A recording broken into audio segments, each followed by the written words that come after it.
As a bard, would you like to move in harmony with the cosmos? Find out if the College of Dance is the right subclass for you.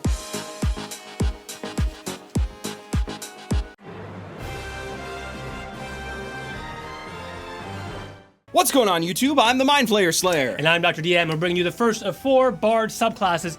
This is the College of Dance Bard. And we're going to give you our breakdown of every single ability gets from level 3 to all the way to the end, to its capstone, let you know what they are they good, and stick around to the very end because we're going to give you our tier ranking for this class to see if it's going to be good for you and your campaign. So let's get started at level 3. Dazzling Footwork. While you aren't wearing armor or wielding a shield, you gain the following benefits. Dance Virtuoso. You have advantage on any charisma check that you make that involves you dancing. Okay, that's not bad. I mean, you might already have like expertise in it, so if you do have expertise, plus you get advantage here. Assume that if your party needs to make money at a tavern and you have a bard dancer, well, maybe they're gonna really pull it off and get a lot of GP coming in there. So pretty interesting. Or trying to motivate somebody or persuade the king Indeed. Or whatever with your dance moves, with your hips. It's interesting. Unarmored defense. You have a base armor class equal to 10 plus your dex plus your charisma modifiers. This is pretty wild. That's great. I think at lower levels, you probably end up with a higher AC than you would with just taking like light armor, for example. Exactly. And not having to dip in and get feats for like medium armor and shield. So pretty cool way to just have your fancy footwork be your defense. Agile strikes. When you expend use of your Bardic Inspiration die as part of an action, a bonus action, or a reaction, you can make one unarmed strike as part of that action, bonus action, or reaction. That's not bad. I mean, the issue is here, what you're coming up against is you really have to somehow shore up.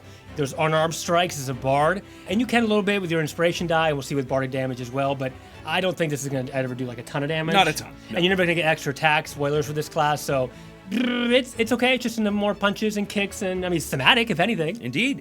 Bardic damage. You can use your dexterity instead of strength for the attack rolls of your unarmored strikes. When you deal damage with an unarmored strike, you can deal bludgeoning damage equal to a roll of your Bardic Inspiration die, plus your dexterity modifier instead of the strike's normal damage. This roll doesn't expend the die. Okay, so this kind of buffs what we previously were talking about. Correct, and you're kind of going down the monk route, right? Whereas you level up your inspiration die, you level up kind of your damage. Again, no extra attack here. You're not and you don't have a flurry of blows or anything as well. You can do some interesting stuff with bludgeoning damage or some feats like Crusher and so forth. And you can also take like Grappler, right? If you want to do that, but all your bards are a little more squishy, so.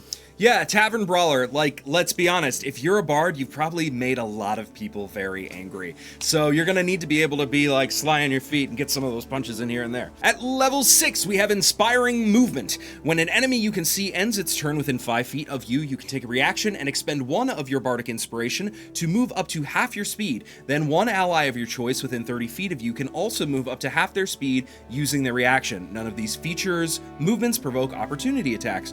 Okay, so being able to, again, half your speed is not a ton, but being able to give the equivalent of a full speed of movement split between you and a party member with the support that the bard likes to do is pretty good, especially getting out of those opportunity moments. That's true. Really, when you're up against a boss. Yeah. And you back it up, slide to the left. The only thing here is that we'll see later in Glamour Bard, the Glamour Bard kind of does this, but a lot better. So this is okay. It's just a small use of a more potent feature we see in another subclass, but pretty cool. Level 6, you get Tandem Footwork. When you roll initiative, you can expend one of your Bardic Inspiration dice.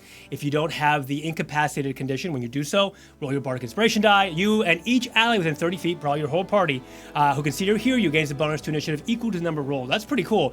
Now, let me tell you, I actually think this might in secret be the most potent feature of this class. Maybe you'll have a lot of classes. Really? Yes, you know why? Why? Because if you manage to, for example, your inspiration die goes to D10, D12, and your whole team is rolling maybe like 30 or who knows initiative at that point, right? It's possible that your whole team might go first.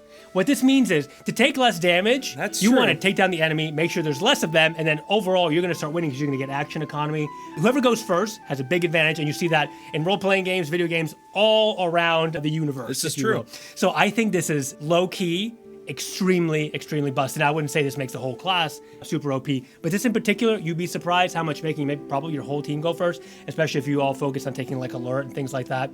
Can really sway combat in your advantage hugely. At level 14, you have Leading Evasion. When you are subjected to an effect that allows you to make a dexterity saving throw to take only half damage, you instead take no damage. If you succeed on the saving throw, and only half damage if you fail. If any creature within 5 feet of you are making the same dex save, you can share this benefit with them for that save. Some classes get this, I think at lower levels, you take no damage or you use certain feats. At level 14, and when are you going to be right next to somebody? I guess as Bard, if you're doing really the punchy thing where you get a couple punches a turn, even at level 14, you'll probably be in the front lines, but you're very squishy, so do you really want to be? Especially when you get awesome high-level Bard spells with magical secrets. Yeah. So I don't understand. This will probably usually just work on yourself. You're never going to see the DM's not going to tell you, like, Fireball's coming up next. There's a big red marker on the ground, so you can be like, get over here. So I don't know. This is kind of so-so for me. I think overall, if it weren't for what you were just talking about with the level 6 ability, I mean, I would rank this even lower, but I'm giving this a C, C-. It's just, it's not very exciting for me. Now, if you really want to be the dancing devil, The Lord of the Dance! the Lord of the Dance, You can't see my feet, but I'm definitely doing the Lord of the Dance thing. then maybe this is the perfect subclass for you, but I don't personally think I will be trying it out anytime soon. Yeah, flavor win for sure. There's some abilities hidden in here which could really boost up its power for your group, really just the initiative thing. But overall, I think this is a C.